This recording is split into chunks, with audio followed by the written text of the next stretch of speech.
Can I just speak about Disney really quickly? Because the amount of programs that I've watched with my mum, big sci-fi or like superhero stuff, which I've watched probably the most of this last 4 months, going through that and just trying to find anything that is like representational is just like impossible. I was looking at WandaVision, right? Because that's a show that I've watched all of. It's like, there must be something in there. There's like witches and stuff, and that's always like a beacon of like a queer reading of that and stuff. And there was an article, right? And it was like, Marvel introduced their first gay superhero. And what they were talking about was in WandaVision, and this is, I don't think this is a spoiler, but there's like a kid, right? And in the comics, that kid grows up to then be in a gay relationship. That is not in that show. Like the fact that there's a kid with the same name and like in the comic version of him, he grows up in 20 years to have a gay relationship. That is like the weakest representation. It's not even, I don't even know what to call that. And that's all there is in that whole show. Like, yeah.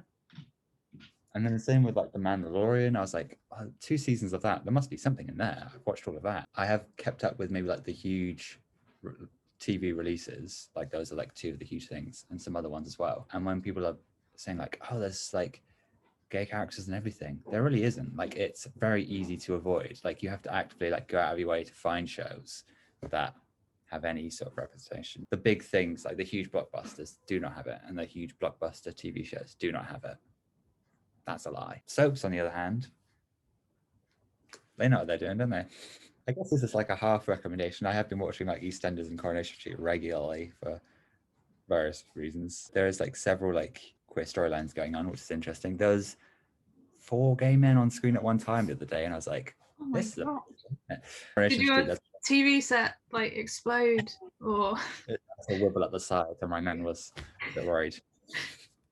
And then the other one, EastEnders, like Phil Mitchell's son is in a gay relationship. Yeah, Ben. And he's engaged to a police officer who's there, and they're going to get married, and that's nice. Oh my goodness.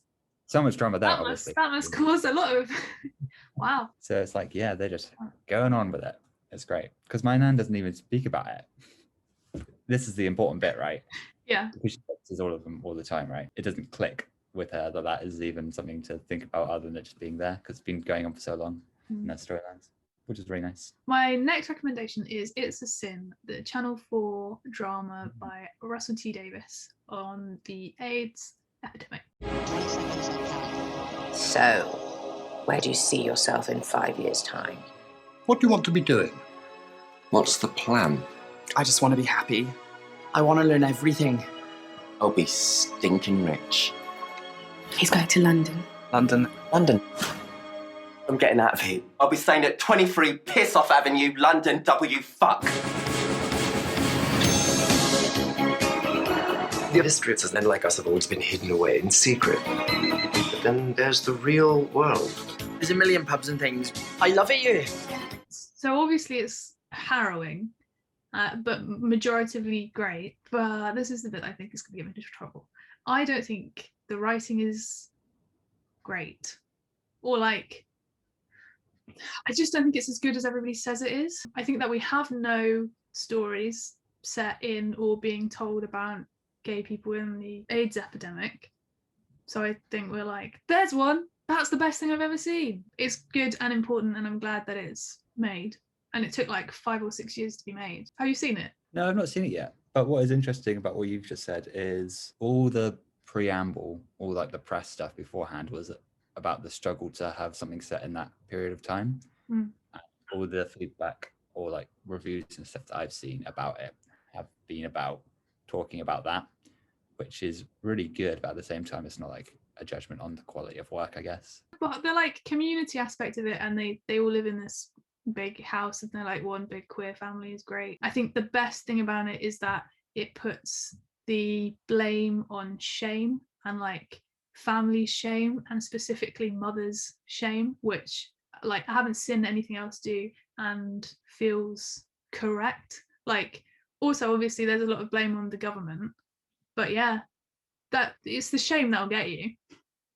There's also a really uncomfortable white savior element of it that I'm not into. I saw this talk with Russell T Davies and people were sending in questions, and somebody said about representation and the white savior thing, and Russell T Davies was like, no, it's just a friend saving your friend, and everyone else was like, and it was like a bit awkward. This year's HIV testing week, as It's a Sin was coming out, and they completely ran out of tests, so it really helped publicize HIV testing, which is great. And it's the first time ever that they've run out. It's such a conflicting thing to talk about, because you want everybody to watch it and it's good and it's done this good stuff in the short amount of time that it's been out, but also it's like there are problems with it, I think, and it's just not the best.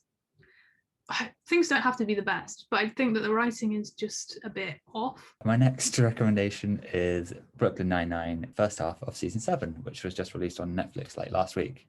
I got through pretty quick because that was only a week ago. But yeah, it's like just like a nice show to watch in the background. There was an episode with Kevin and Captain Holt where they lose Cheddars. He gets kidnapped and they have to find him, and it's great. Like a gay couple on screen with a dog who they love. It's great for that. That's all I want. I would recommend that. Sometimes that's all anyone wants, you know.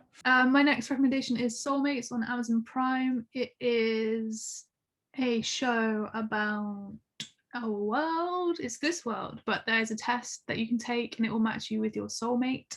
And it's created by William Bridges and Brett Goldstein, who is the host of Films to Be Buried With that I recommended some time ago on this. Not all the episodes are queer, but some of them are. I would recommend watching episodes 3 and 4 and maybe like 2 if you squint. 3 in particular is my favorite. A weird thing about it is everybody in it, they're in America, it's set in America, but they're all English actors.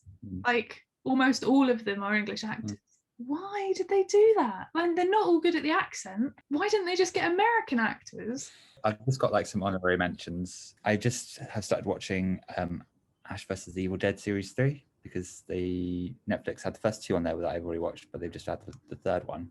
Lucy Lawless has a character called Ruby who's bisexual, and just anything that Lucy Lawless is doing is just great. So she definitely gets an honorary mention just for being her. And the other thing which I watched last year was, did you ever watch Space Force? That thing on Netflix with Steve Carell? But John Malkovich plays a character who's called Dr.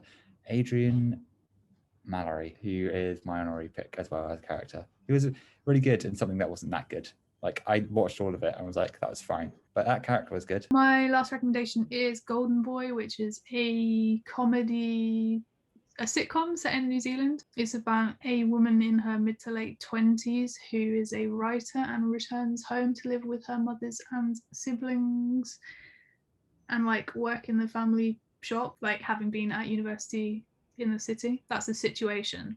And then the comedy, just Rose Matafeo directed some of them. She didn't defect any of them. That'd be weird. And it's like super good. I think she might be in the second series as well, but I don't know because I can't watch the second series here. And if anybody knows how to watch it in the UK, I would be very grateful if you could tell me, because I love it so much. It's so good. It's so much better than anything we've got here, and it's exactly what I want to see. It's like the mums in it are just, it's just not they're just mums, you know, and they just got this like lovely family and everybody likes rugby.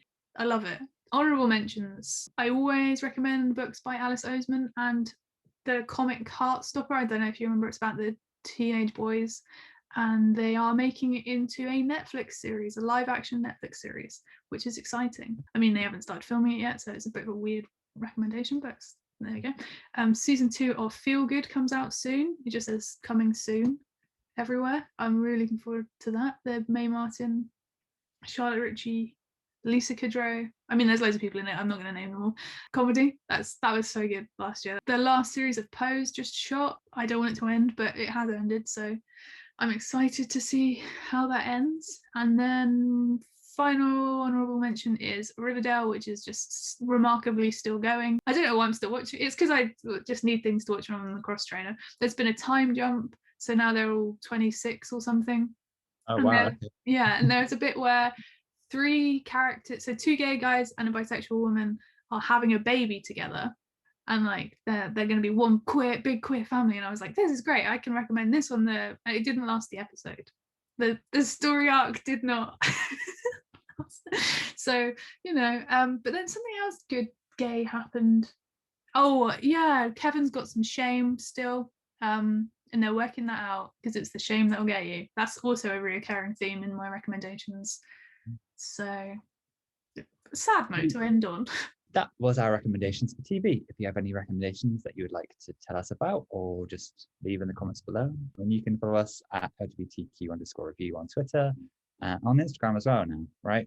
At LGBTQ review on Instagram. There's no underscore. So we've been, as always, James and Beth. Have a lovely day. Bye.